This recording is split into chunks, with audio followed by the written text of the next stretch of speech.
안녕하십니까. 국가평생교육진흥원에서 일하고 있는 심한식입니다. 어, 서총련이 새롭게 출발한 것에 대해서 축하드리고요. 이렇게 발표할 기회를 주셔서 무척 감사합니다. 그렇지만 또 제가 이런 한국형 뉴딜과 평생교육에 대해서 얘기할 주제가 되는가 싶기도 해서 걱정도 많이 됩니다.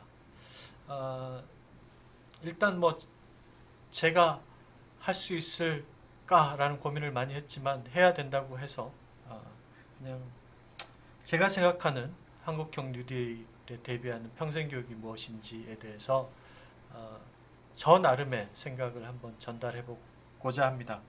앞에서 우리 윤영학 원장님께서 이미 큰 그림에 대해서는 다 말씀을 해주셨을 것이기 때문에 저는 어떻게 하면 디지털 이런 뉴딜에 맞는 평생교육을 우리가 할 수 있을 것인지에 관한 한 단초를 제공하고 싶다라는 생각으로 앞으로 말씀드리려고 합니다.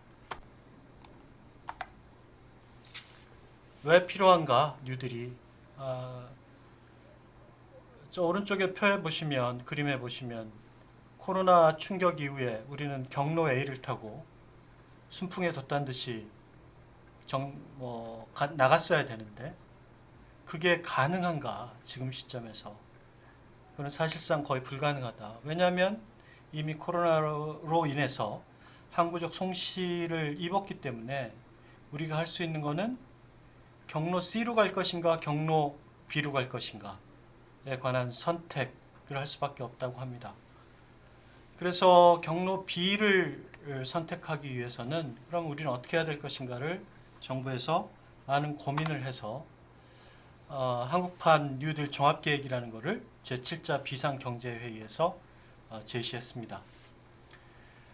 잘 아시다시피 각 나라가 락다운 봉쇄 조치를 하고 그러면서도 결과적으로 지난 1920년대 말 30년대에 있었던 세계 경제 대공황 이후에 최악의 경기 침체를 맞고 있고 일자리도 뭐 충격적인 상황을 우리가 직면하고 있습니다.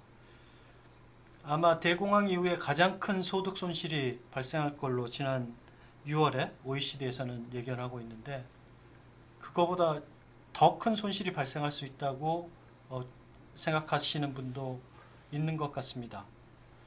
그리고 이런 상황에서는 일자리를 지키고 또 내수를 뒷받침하기 위한 어떤 보탬목이 없을 때는 우리가 소득도 감소하고 그에 따라서 수요도 역시 위축돼서 대량 실업으로 이어지는 악순환에 빠질 수밖에 없다라는 진단을 하고 있습니다.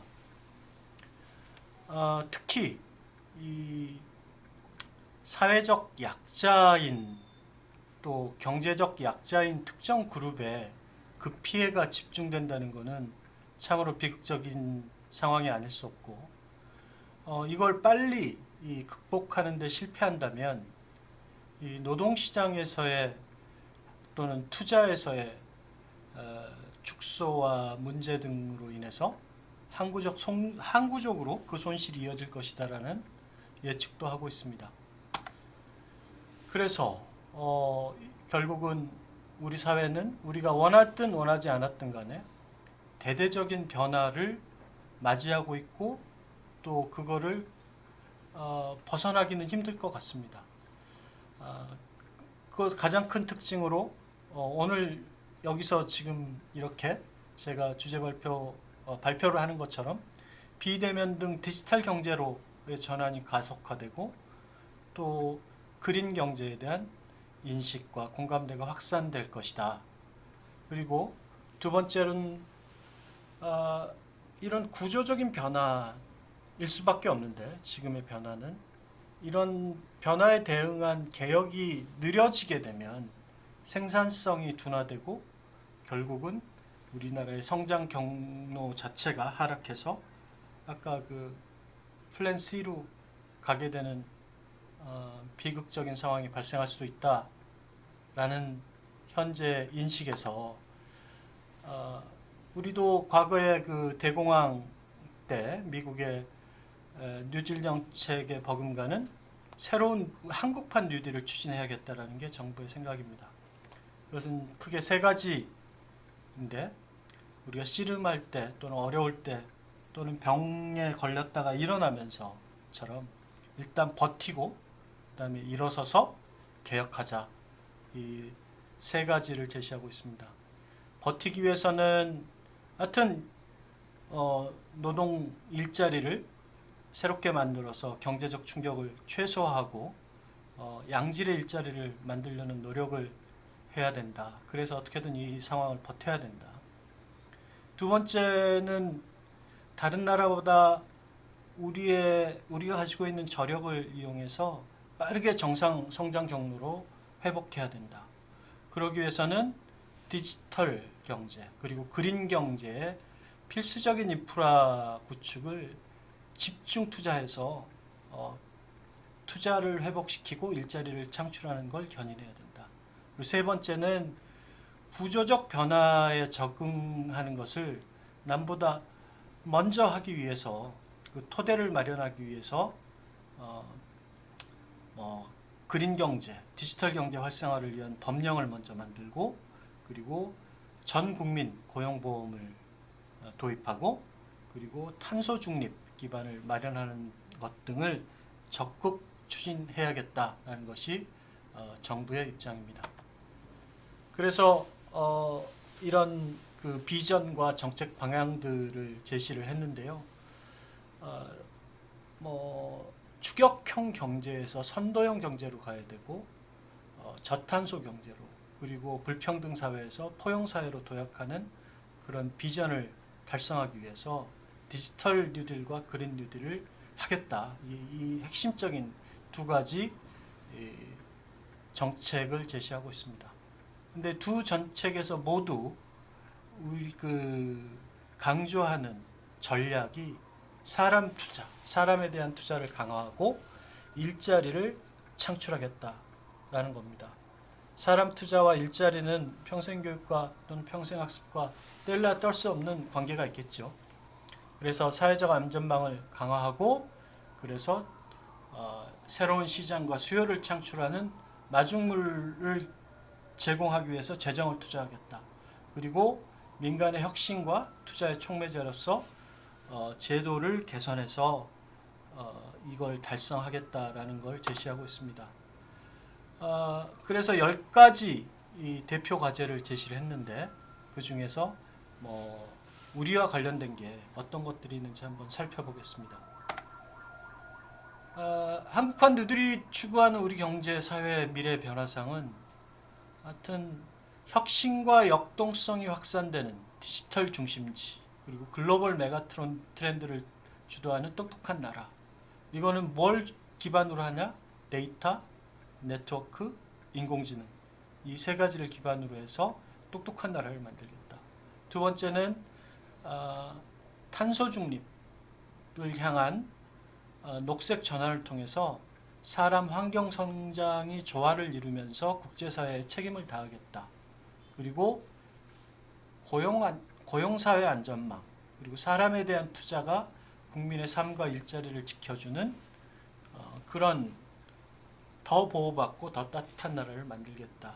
이게 이제 추구하는 미래의 변화상입니다. 교육과 관련해서는 두 번째, 교육 인프라 디지털 전환이라는 정책을 제시하고 있습니다. 전국의 초중고, 대학, 직업훈련기관, 원 오프라인 융합 학습 환경 조성을 위해서 디지털 인프라 기반을 구축하고 교육 콘텐츠를 확충해서 2025년까지 이걸 하기 위해서 1.3조 원을 투자해서 약 9,000개죠. 9,000개의 일자리를 창출하겠다는 건데, 전국 초중고 전체 교실에 고성능 와이파이를 100% 구축하고, 스마트 기기도 24만 대 태블릿 PC를 지원하고, 또 20만 대 노트북이나 PC를 교체하겠다. 또 온라인 플랫폼을 만들어서 다양한 교육 콘텐츠와 빅데이터를 활용해서 맞춤형 학습 콘텐츠를 제공하겠다라는 걸 제시하고 있습니다. 대학과 직업훈련기관에서도 역시 온라인 교육을 강화해서 원격교육지원센터를 10개 만들고 전국 39개 국립대에 네트워크 장비들 교체하고 또 미래교육센터를 교사들을 위해서 28개를 설치하겠다. 또 K무크 우리 국가평생교육진흥원에서 하고 있는 AI 로봇 등 4차 산업혁명 수에 적합한 유망 강좌를 개발 확대를 해서 2045개를 2025년까지 완성시키겠다 라는 겁니다.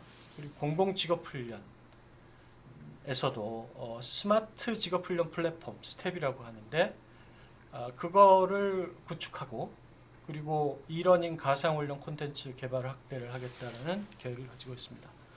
민간 직업훈련의 경우에도 온라인 훈련으로 전환하는 그런 컨설팅을 제공하고 온라인 학습관리 시스템 LMS라고 하죠.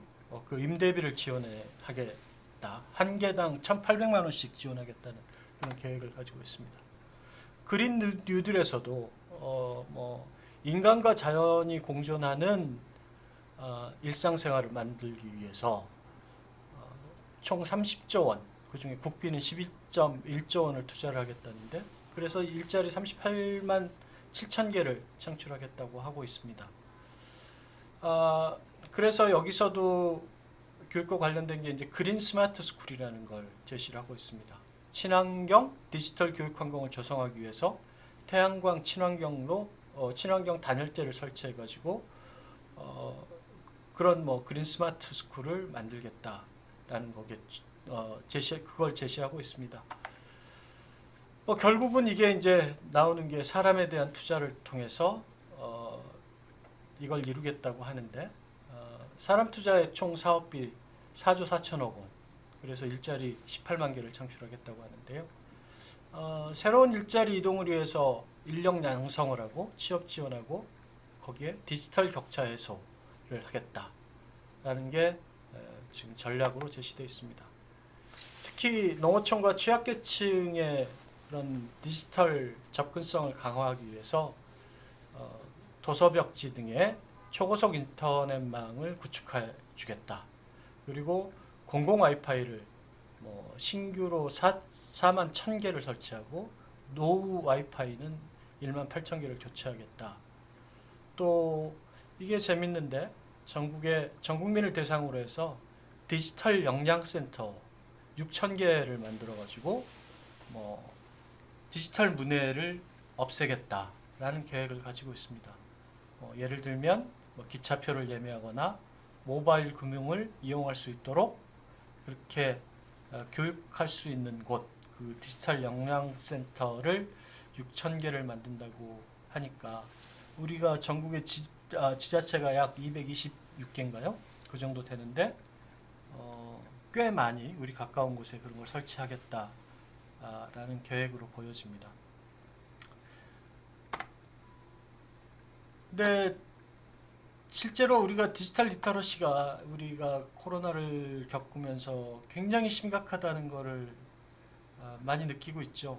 신문 기사에 나온 걸 보니까 어떤 노인이 할머니인데 밖을 못 나가니까 그리고 핸드폰에서는 계속 뭐가 울려오는데 뭘 밖에 나가 사와야 되고 사와야 되는데 나갈 수도 없고 그래서 아들이 인터넷으로 시켜준 배달해준 그것만 먹고 그걸 받아서 생활하고 계시는데 핸드폰에서는 계속 정보가 와서 홈페이지를 확인하라고 그러는데 어떻게 할지도 모르는 그런 상황이 발생하고 있는 거죠. 실제로 그것이 이 디지털 리터러시가 우리의 피부에 다가올 수 있도록 그 격차 때문에 사람들의 삶의 질이 확연히 달라지는 것을 우리가 코로나19를 겪으면서 느낄 수 있었을 것입니다. 그런 것들이 이 할머니의 얘기를 보면서 굉장히 슬펐는데요.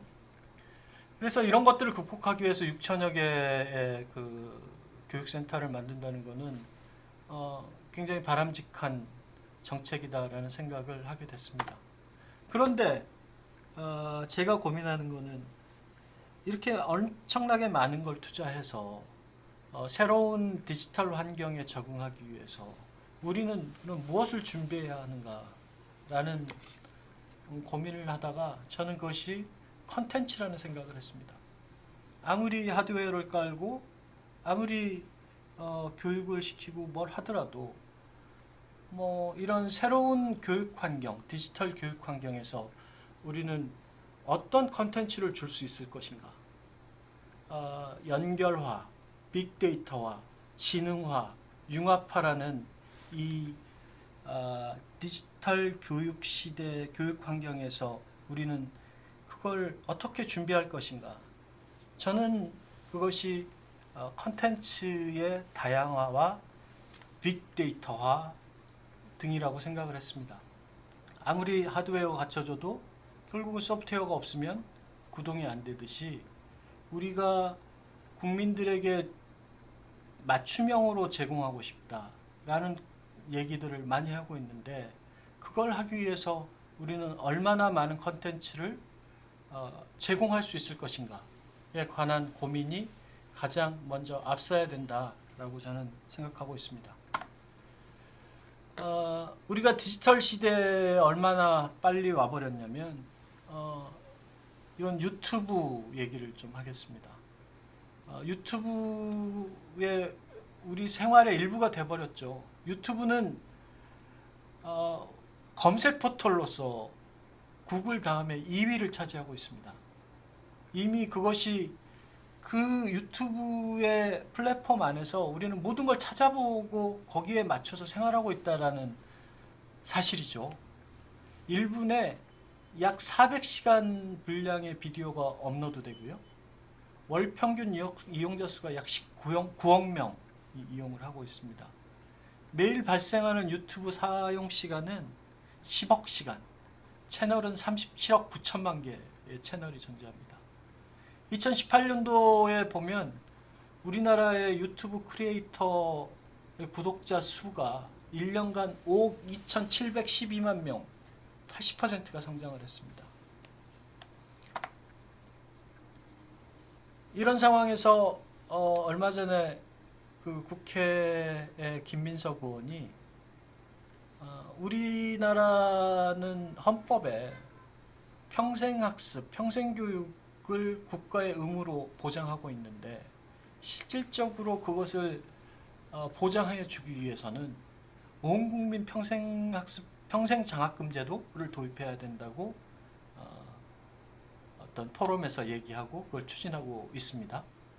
그래서 맞춤형 교육을 제공하고 중앙과 지방이 함께 협력하는 체제가 강화되어야 된다라는 얘기를 했는데 결국은 이것도 맞춤형을 제공하고 온 국민이 이런 그 장학금을 이용하기 위해서는 자기에게 맞는 컨텐츠가 있어야지 장학금을 주더라도 이용할 수 있을 거 아니냐. 또 그 컨텐츠가 가까이 쉽게 접근할 수 있어야 이용할 수 있는 거 아니냐라는 그런 생각을 했습니다. 뭐 7조 정도의 돈을 투자를 하겠다는 얘기도 있었는데요. 그러면 그 7조를 어디다 어떻게 투자할 것인가? 사람들에게 어떤 그 시스템을 갖춰서 뭐 그거를 플랫폼을 만들고 할 것이냐라는 고민도 중요하겠지만 제가 생각하기에는 그 7조라는 돈을 들여서 우리가 무엇을 어떻게 누가 개발할 것인가에 관한 고민들을 하게 됐습니다.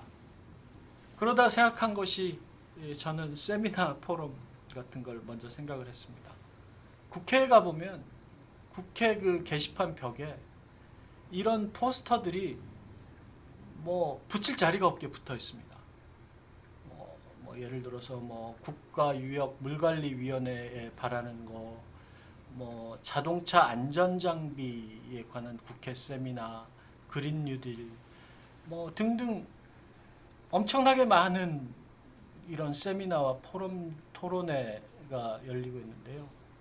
제가 보기에는 여기에 우리나라 최고의 전문가들이 옵니다. 뭐 거기에 주제 강연하시는 분들, 발표하시는 분들을 최고의 강사라고 저는 교육의 장면에서는 생각하고 있습니다. 그런데 우리는 이런 것들을 시간 속으로 흘려보내버리고 있습니다. 한번 언제 그게 열리는지도 모르고 일반 국민들은 그게 있는지도 모르고 어디로 가야 될지도 모르고 접근성도 약하고 그렇습니다.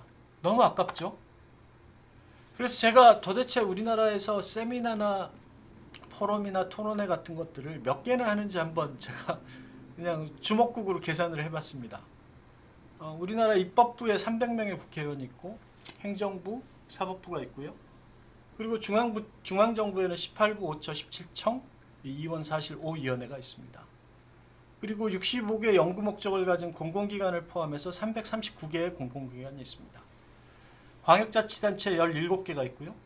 기초지방자치단체가 226개가 있습니다. 또 그런 지자체에서 출연한 출연기관이 725개가 있습니다.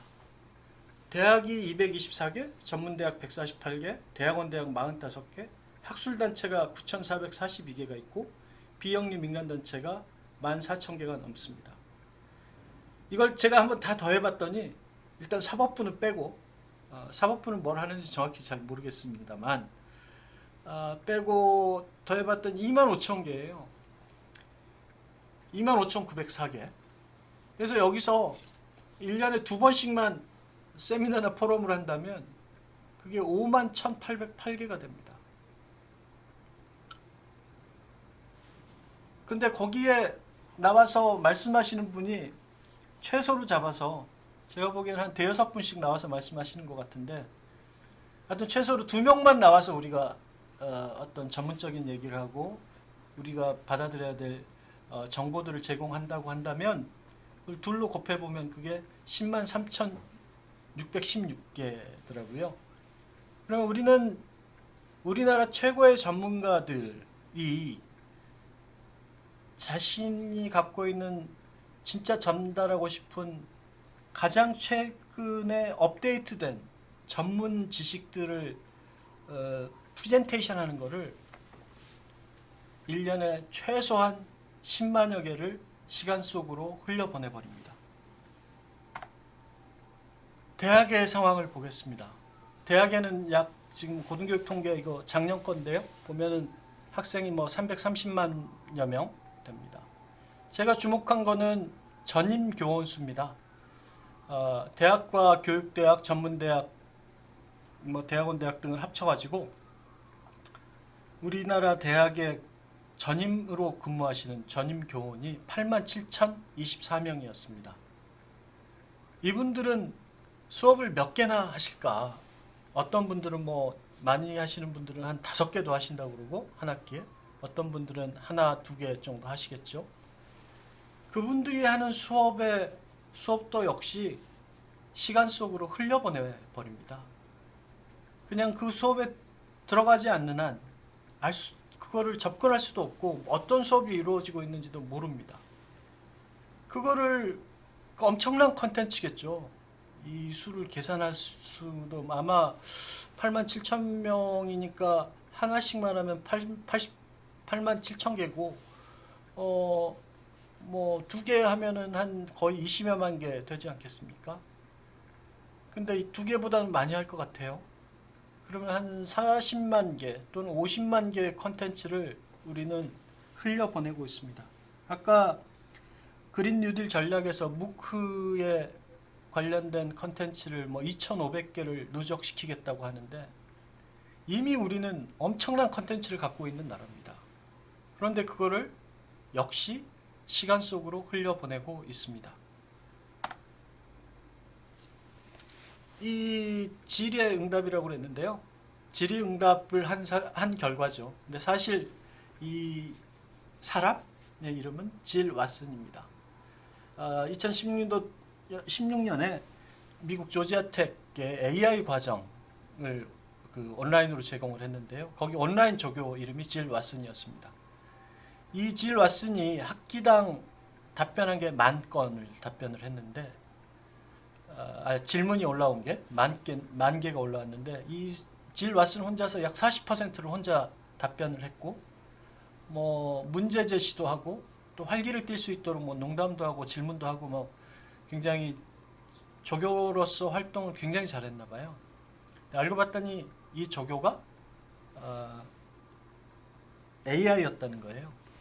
그래서 사람들이 나중에 배신감도 느꼈다고 하는데 이 조교가 AI라는 사실을 거의 모든 학생들이 간파를 못했다고 합니다.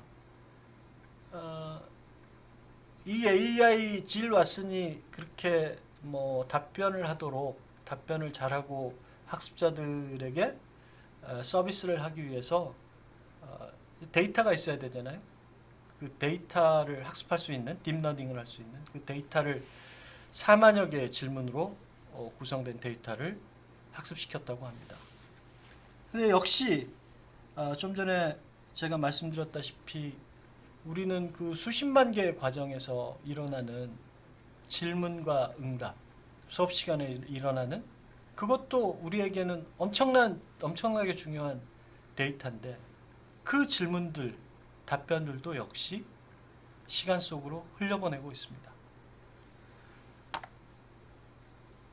앞으로의 교육은 뭐 왼쪽에 보시다시피 우리가 지금까지 해왔던 교육의 모습이죠. 앞에 전문가 교수님이 여러 학생들에게 지식을 전달하고 또 질의응답하고 성취도 평가하는 그런 방식이었다면 앞으로는 학생이 학부모나 선배나 후배나 전문가나 교사 등을 자기에게 맞는 사람들, 자기의 질문, 자기의 학습에 도움이 되는 사람들을 찾아서 네트워크 형식으로 구성해서 학습을 해나간다는 거예요.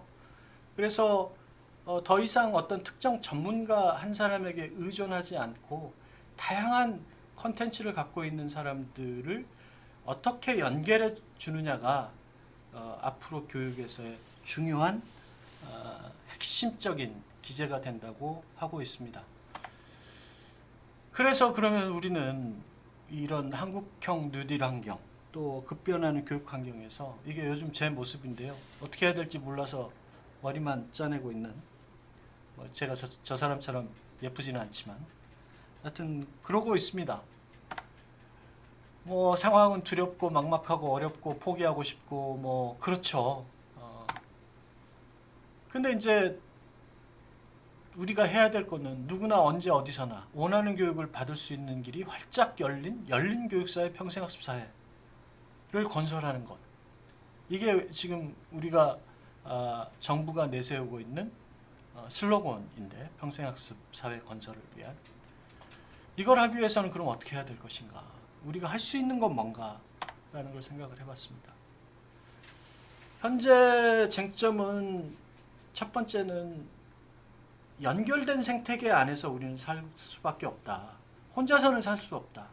그래서 우리는 연결망 안에서 공존한다라는 거고요. 그런데 그 생태계의 변화 속도가 빠르면 빠를수록 우리는 더 민감하게 반응해야 된다라는 과거에 불과 30년, 40년 전에 살고 있었던 사람들보다 더 많은 요구들을 받고 살 수밖에 없습니다. 그래서 그걸 하기 위해서는 기본적으로 그런 것들이 디지털 환경에서 이루어질 수밖에 없기 때문에 앞에서도 말씀드렸다시피 기초학습 역량을 우리는 갖고 있어야 되는데 그 중에서도 디지털 문해력이 대표적인 우리의 학습 역량이 될 것이다 라는 겁니다. 그럼 우리가 어떻게 해야 되냐?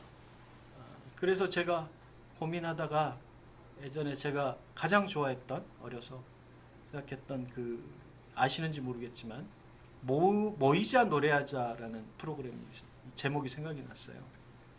우리도 시간 속에 흘려보내고 있었던 것들을 또는 현재 많은 것들이 교육을 통해서 우리가 하고 있고 우리가 갖고 있고 새롭게 어떤 많은 돈이나 노력을 투자 안 하더라도 우리가 연결하고 활용할 수 있도록 만들 수 있게 하기 위해서 그래서 우리는 현재 가지고 있는 것들을 모으고 연결하는 것부터 시작하자 라는 생각에 제가 모이자 노래하자를 저의 모토로서 모으자 연결하자로 바꿔봤습니다.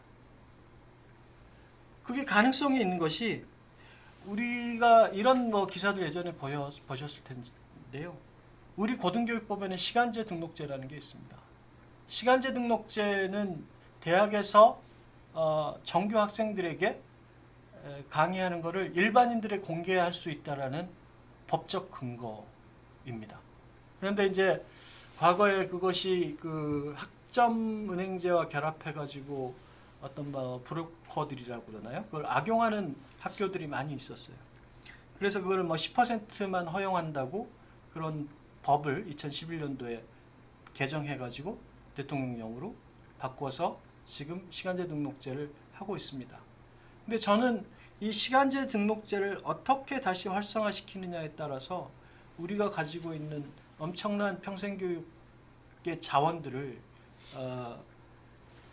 국민들에게 잘 서비스할 수 있을지의 여부가 결정될 수도 있겠다라는 생각을 합니다. 대학에서도 이게 전북대학교 뭐 학생회에서 내는 건데요. 교과목을 자기가 배우고 싶은 것들을 신청했는데 개설이 안 된다는 거예요.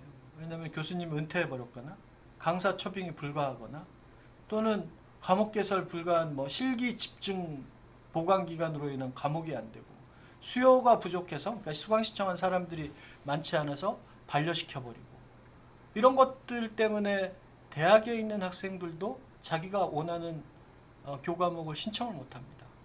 평생학습자는 더 힘들지 않을까요? 그래서 만들어진 게 평생학습하시는 분들을 위해서 우리가 만들어낸 게 늘배움이라는 사이트를 만들어서 전국에 있는 평생교육 프로그램들을 검색하고 연결하도록 이렇게 현재 서비스를 제공하고 있습니다. 그렇지만 그 많이 부족하죠. 저는 이런 이 늘배움의 플랫폼을 활용해서 전국에 아까 말씀드렸던 그 수많은 세미나와 포럼, 토론회 그리고 전국에 있는 전문대학, 대학, 교육대학, 원격대학, 뭐 대학원 대학 등에서 일어나는 프로그램을 전 국민에게 접근 가능하도록 했으면 좋겠습니다.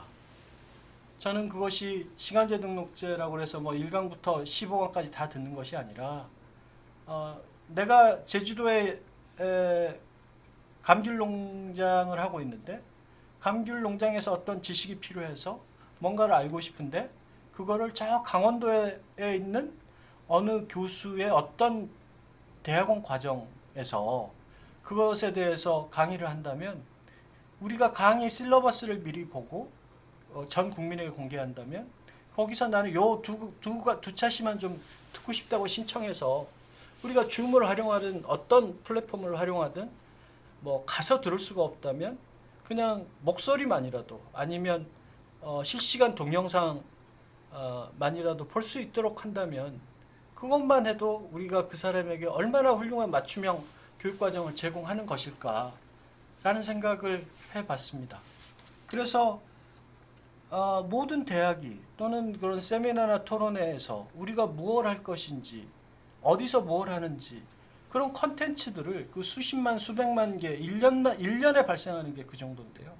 그런 것들을 빅데이터화해서 이런 사이트에 물론 이제 이 늘배움 사이트도 업그레이드를 시켜야겠지만 또는 그런 것들을 수용할 수 있도록 변환시켜야겠지만 그런 것들을 하게 된다면 우리는 가장 적은 비용을 들여서 가장 전 세계 어디보다 빨리 맞춤형 교육을 할 수 있는 디지털 뉴딜 환경을 만들어낼 수 있지 않을까 그런 생각을 해봤습니다.